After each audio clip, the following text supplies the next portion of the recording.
안녕하세요. 미국 이민 전문 주리장 변호사입니다. 오늘은 미국 취업 이민에서 가장 첫 단계인 펌 신청서 혹은 노동허가서 신청이라고도 부르는 이 과정에 대해서 보다 자세히 알아보도록 하겠습니다. 그동안 제가 취업 이민을 좀 전문적으로 진행하다 보니 공통적으로 궁금해하시는 질문들이 있어요. 그 질문들을 한 10가지 정도 추려서 오늘 자세히 짚어보도록 하겠습니다. 먼저 비용은 누가 내는가 많이 물어보시는데요. 펌은 특별히 고용주, 스폰서가 내야 된다는 규정이 있어요. 그래서 펌 과정에 대해서는 스폰서가 변호사 비용과 광고 비용을 내야 하고요. 펌 과정은 접수비는 없습니다. 근데 이 과정이 끝나고 그 나머지 이민국 과정에 대해서는 누가 내든지 상관이 없어요. 계약서에서부터 고용주가 모든 비용을 지불하는 것으로 정하고 진행하는 것이 케이스에 도움이 되겠습니다. 두 번째, 기간에 대해서 많이 물어보시는데요. 취업 이민은 보통 3단계예요. 그래서 첫 번째가 펌 과정이 있고, 두 번째가 I-140 청원서가 있고, 세 번째가 I-485 혹은 대사관 수속이 있는데요. 펌 과정에 대해서는 준비 과정이 한 5, 6개월은 걸려요. 그 준비 과정에 무슨 일이 일어나냐면 노동청에 적정임금이라는 것에 대해서 신청을 해서 적정임금에 대한 디터미네이션을 받으셔야 되고요. 그 과정이 어떤 때는 뭐 2개월 걸렸으면 팬데믹 이후로는 한 5개월도 걸리는 추세라서 상당히 시간이 오래 걸립니다. 그리고 광고를 내야 되는데 광고가 전문직이냐 내지는 비전문직이냐에 따라서 5군데 내기도 하고 2군데 내기도 해요. 펌 케이스를 접수하기 전 6개월 안에 이루어진 광고여야 되기 때문에 과거에 광고를 냈었다고 하더라도 다시 광고를 내야 되는 확률이 굉장히 높습니다. 그 노동청 규정에 맞추려면요. 이 광고 내고 적정임금 받고 이런 수속이 짧게 해도 6개월 정도는 걸릴 수 있고요. 그래서 접수가 되고 나면 거기에서 노동청이 걸리는 시간이 또 매년 조금씩 틀려요. 노동청이 얼마나 바쁜가 아닌가에 따라서 틀리는데 한 6개월 정도 걸린다고 보셔야 되고요. 그래서 취업 이민 전체의 1단계인 펌 과정만 한 1년이 걸립니다. 그 나머지 과정이 오히려 조금 더 속도가 붙는다고 볼 수 있어요. 일반적으로 펌은 바로 승인이 나든지 아니면 감사의 요청이 나올 때가 있습니다. 그 감사가 이유가 있는 감사일 때도 있고요. 무작위 추출일 때도 있어요. 무작위 추출인 경우도 거의 40% 되기 때문에 펌 신청할 때 딱 1년에 끝난다고 보지 말고 1년에서 한 1년 반까지도 걸릴 수 있다고 보시면 좋을 것 같아요. 감사가 나오면 30일 안에 답을 해야 되고요. 노동청에서 걸리는 시간이 매년 다른데요. 지금 같은 경우는 한 3개월 정도, 6개월 전에는 한 5개월 정도 이렇게 걸렸습니다. 그래서 접수할 때 그 당시에 트렌드를 알아보는 게 좋겠습니다. 자, 그다음에 스폰서 자격 조건 많이 물어보시는데요. 스폰서의 자격 조건이라는 거는 뭐 대단히 오래된 스폰서야 된다던가 직원이 많아야 된다던가 이런 건 없습니다. 재정 능력이 되어서 이 포지션에서 대해서 노동청이 적정임금을 내줄 때 그 월급을 줄 수 있는 재정 능력이 되는지, 실제 이 회사에서 필요한 포지션인지, 이 회사하고 잘 어울리는 줄만한 포지션인지를 보게 되고요. 그러면 내 자격 조건이라는 것은 그 고용주가 어퍼하는 포지션에 맞는 학력이라든가 경력을 갖추고 있는지를 확인하는 것입니다. 내가 설사 박사학위 소유자라고 하더라도 뭐 별 학력을 요구하지 않는 포지션일 수도 있어요.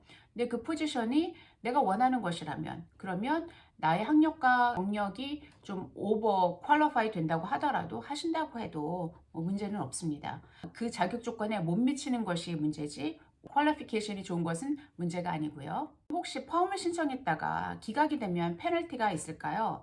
네, 그렇지 않습니다. 펌에서 기각이 난다라는 거는 대부분 펌이라는 과정이 상당히 테크니컬하다 보니까 그 수속 과정에서 뭐 하나 마이너한 실수가 있거나 노동청에서 갖고 있는 심사 기준이 좀 이렇게 트렌드가 바뀔 때가 있어요. 그런 이유로 기각이 난다면 그냥 다시 하시면 됩니다. 범죄 기록이 있다면 펌을 신청할 수 있을까요? 네, 가능합니다. 펌을 신청할 때는 사실 개인정보가 범죄 기록이라던가 뭐 건강 기록 같은 거는 들어가지 않고요. 이거는 펌이 다 승인 난 다음에 이민국에서 최종 결정을 할 때 보게 되는데요. 범죄 기록 중에서 뭐 스피드 티켓이라던가 뭐 파킹 티켓이라던가 혹은 한 번의 심플 DUI 음주운전, 한 번의 샵리프팅이라던가 이런 범죄 기록은 영주권 케이스를 할 때 구체적으로 밝혀는 내야 되지만은 절대적인 기각의 이유는 아니에요. 있다고 하더라도 서류를 다 갖춰서 제출하면 충분히 승인받을 수 있습니다. 이보다 조금 더 복잡한 범죄 기록이라면 미리 변호사와 자세히 확인하시고 진행하시는 게 좋겠어요. 비자로 미국 입국한 지 얼마 안 됐는데 얼마나 기다렸다가 영주권을 신청할 수 있을까요? 이런 질문들도 많이 하세요. 영주권을 신청하는 데 있어서 미국에 있어야 된다던가 혹은 미국에 입국한 지 몇 개월 이상 되어 있어야 된다던가 아니면은 취업비자로 몇 개월 이상 일했어야 된다던가 이런 규정은 전혀 없습니다. 미국에 오시기 전이라도 신청하실 수 있고요. 오자마자 시작하실 수도 있으세요. 그 비자 신분이라던가 상황에 따라서 조금씩 틀리니까 절대적으로 얼마나 기다려야 된다는 건 없다는 걸 이해를 하시고 내 상황에서 편안하게 진행하기 위해서는 어느 시점이 좋은지를 고려하시는 게 좋겠습니다. 취업 비자로 일을 하고 있어야 영주권 신청이 가능한지 물어보시는 분이 있는데요. 뭐 J1 비자라던가 예를 들어서 뭐 L1 비자라던가 해서 A라는 회사를 위해서 일하고 있다고 하더라도 반드시 A라는 회사를 통해서만 영주권 스폰서를 받을 수 있는 것도 아니고요. F1처럼 공부를 하고 있다거나 배우자 비자로서 일을 하지 않고 있다고 하더라도 스폰서를 못 받는 건 아니에요. 그래서 현재 내 비자 신분과 관계없이 체류 신분만 잘 유지하고 있다면 영주권 스폰서를 받는 데는 문제가 없습니다. 스폰서는 한 번에 몇 명이나 스폰서 할 수 있나요? 이런 질문도 하세요. 이미 스폰서 하려는 회사에서 누군가 영주권 케이스를 진행하고 있을 때 궁금해 하시는 건데요. 스폰서 자격 조건이 뭐라고 말씀드렸죠? 재정 능력, 그 다음에 정말 이 회사에서 어퍼할 만한 포지션인가, 회사의 상황과 매치가 되는가라는 거를 본다고 했죠. 스폰서가 규모가 상당히 크다면 많은 포지션을 스폰서 할 수 있겠고요. 그게 아니고 좀 소규모라면 줄 수 있는 포지션이라던가 숫자가 어느 정도 한계가 있을 것 같아요.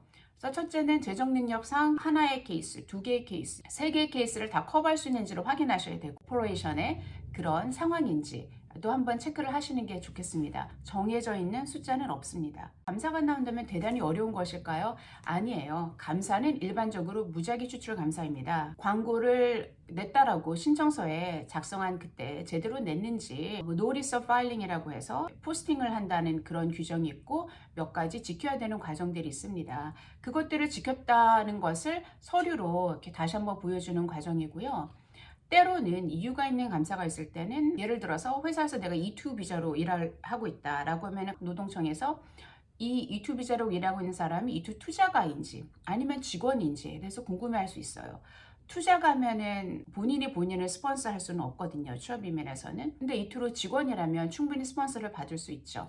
또 어떤 때는 한국어 능력이 필요하다라고 그렇게 케이스를 진행이 되는 경우가 있어요. 그러면 굳이 한국어가 필요한 이유가 무엇인지 그 필요성에 대해서 정당화해라 라고 서류를 제출하는 그런 감사를 받을 수도 있습니다. 감사가 있다라는 것 자체로는 너무 걱정하실 필요는 없으세요. 그리고 처음에 케이스를 진행할 때부터 이런 가능성이 있다는 것을 염두에 두고 미리 차근차근 준비하시면 괜찮습니다. 그리고 마지막으로는 이제 펌이 접수가 됐다고 해서요. 내가 체류 신분이 합법적으로 개런티가 되는 게 아니에요. 펌을 진행하고 있는 동안에도 내가 원래 지금 미국에 있다면 미국에서 갖고 있는 비이민 신분을 계속 잘 유지하셔야 됩니다. 그러면 오늘 취업이민 1단계 순서에 대해서 함께 알아보았습니다. 도움이 되셨길 바랍니다. 감사합니다.